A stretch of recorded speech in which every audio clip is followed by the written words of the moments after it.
Hi friends, तो आज फिर से लेके आए हैं एक नया मेडिसिन जो कि है यूरिस्पास टैबलेट। यूरिस्पास टैबलेट एक ऐसी टैबलेट है जिसका यूज़ जो है ना फ्रीक्वेंसी यूरिनेशन में किया जाता है। जब बहुत ज़्यादा यूरिनेशन होने लगता है, ठीक है ना, जब पेशाब कंट्रोल नहीं होता तो उस कंडीशन में इस मेडिसिन का यूज़ करा जाता है। तो देखिए, ये मेडिसिन जो है ये आपको एंटी मस्करनिक्स होती है, जिसका काम को अगर देखें तो वो क्या करता है, जब यूरेटर्स हुआ या फिर यूरिनरी ब्लैडर जो होती है तो वहाँ का जो स्मूथ मसल्स होता है ना उसे रिलैक्स करता है। और उस मसल्स को रिलैक्स करने के बाद क्या करता है कि यूरिनेशन जो बार बार आती है या फिर बार बार पेशाब जो आता है तो उसे कंट्रोल किया जाता है, ठीक है। तो ये इसका काम है। तो इसी का डिटेल जानने वाले हैं कि कौन कौन सी ऐसी कंडीशन है जहाँ पे इस मेडिसिन का यूज़ करते हैं, और साथ में इस यूरिस्पास जो है उसके अंदर के इंग्रेडिएंट क्या है, ठीक है ना, या फिर कौन सी मेडिसिन होती है इसके अंदर। तो सारा चीज़ डिटेल में देखने वाले हैं हम लोग, और यूज़ देखने वाले हैं, डोज देखने वाले हैं, साइड इफ़ेक्ट क्या क्या हो सकती है इस मेडिसिन का, तो वो सारा चीज़ डिटेल में देखने वाले हैं। तो वीडियो को शुरू से अंत तक देखते रहिए फ्रेंड्स, ताकि सारा चीज़ स्टेप बाय स्टेप आपको मिलता रहे, ठीक है फ्रेंड्स। तो आइए बात कर लेते हैं अब यूरिस्पास के बारे में। देखिए, यूरिस्पास जो टैबलेट है ये आपको इसके अंदर के अगर मेडिसिन देखें ना तो इसमें होता है फ्लोवेक्सेट हाइड्रोक्लोराइड। फ्लोवेक्सेट हाइड्रोक्लोराइड इसके अंदर के इंग्रेडिएंट या फिर कंपोजिशन जिसे कहते हैं, या फिर साल्ट कहते हैं इसको, ठीक है ना। इसके अंदर की मेडिसिन जो होती है ये आपको और भी अलग अलग नाम से मार्केट में अवेलेबल हो जाता है। जैसे यूरिस्पास की जगह आपको यूरिकाइन नाम से मिल जाएगा, उसके बाद फ्लेवोक्सेट नाम से मिल जाएगा, फ्लेवोग नाम से मिल सकता है, फ्लेगोस्पास नाम से मिल सकता है। तो ये सारा चीज़ अलग अलग नाम से मिल सकता है, लेकिन इसके अंदर की इंग्रेडिएंट को देखेंगे आप लोग या फिर सॉल्ट को देखेंगे तो सारे के सारे में क्या मिलेगा, फ्लेवोक्सेट हाइड्रोक्लोराइड ही, ठीक है ना। तो ये हम जो बात कर रहे हैं इस वीडियो में, तो फ्लेवोक्सेट के बारे में बात कर रहे हैं, जिसको कि यूरिस्पास नाम से मेडिकल में प्रोवाइड कराया जाता है या फिर डॉक्टर जो प्रिस्क्राइब करते हैं, ठीक है ना।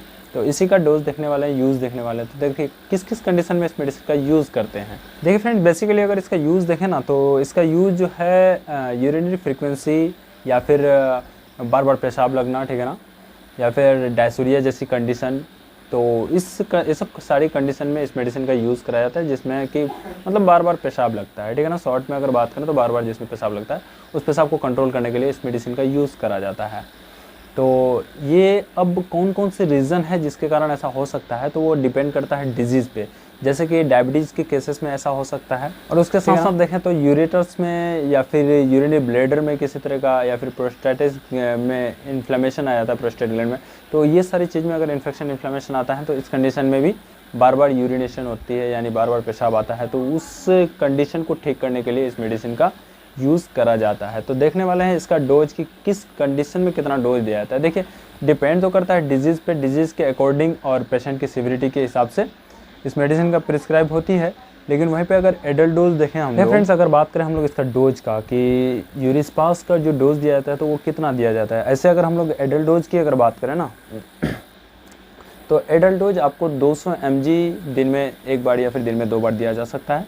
वहीं पे अगर बच्चों के लिए या फिर किड्स के लिए जो दिया जाता है वो 100 mg दिन में 2 बार दिया जा सकता है, ठीक है ना। डिपेंड करता है फिर पेशेंट की सिविरिटी कैसा है उसके अकॉर्डिंग ही मेडिसिन का प्रिस्क्राइब किया है। फ्रेंड्स, अगर इसकी बात करें हम लोग, ये तो हो गया डोज। अब बात कर लेते हैं इसका साइड इफेक्ट की। अगर तो देखिए, हर मेडिसिन की कुछ ना कुछ साइड इफेक्ट होती है, तो इसका भी साइड इफेक्ट होता है। जैसे कि अगर नोजिया आती है, वोमिटिंग आती है, और उसके साथ साथ ड्राई माउथ आता है, यानी कि मुंह पे सूखापन होता है, या फिर ड्राइनेस आती है। तो ये कुछ कॉमन साइड इफेक्ट है। ऐसा अगर कोई भी साइड इफेक्ट दिखता है, या फिर ब्लड विजन हो जाना, यानी देखने में धुंधलापन दिखना, तो ये साइड इफेक्ट है। ऐसा अगर कुछ भी साइड इफेक्ट होती है तो मेडिसिन को सबसे पहले रोक देना है, उसके बाद अपने जो डॉक्टर है या फिर अपने फार्मासिस्ट से कंसल्ट कर लें, ठीक है फ्रेंड्स। तो यही तक थी आज की इस वीडियो में, जो मैंने बताया कि यूरिस्पास का कहाँ यूज़ किया जाता है, किस कंडीशन में यूज़ किया जाता है। तो ये सारी चीज़ डिटेल थी यूरिस्पास के बारे में। आई होप कि आप लोग को अच्छा लगा। और उससे पहले मैं बता दूं फ्रेंड्स कि देखिए, कोई भी मेडिसिन सेल्फ यूज़ नहीं करना है, यानी खुद से मेडिसिन को नहीं लेना है, क्योंकि हर मेडिसिन का देखा आपने पहले कि हर मेडिसिन का कुछ ना कुछ साइड इफ़ेक्ट हो सकता है। तो इस तरह से फिर खतरे को मोल लेना ठीक नहीं होता है, इसीलिए खुद से सेल्फ यूज़ नहीं करना है कोई भी मेडिसिन का, ठीक है।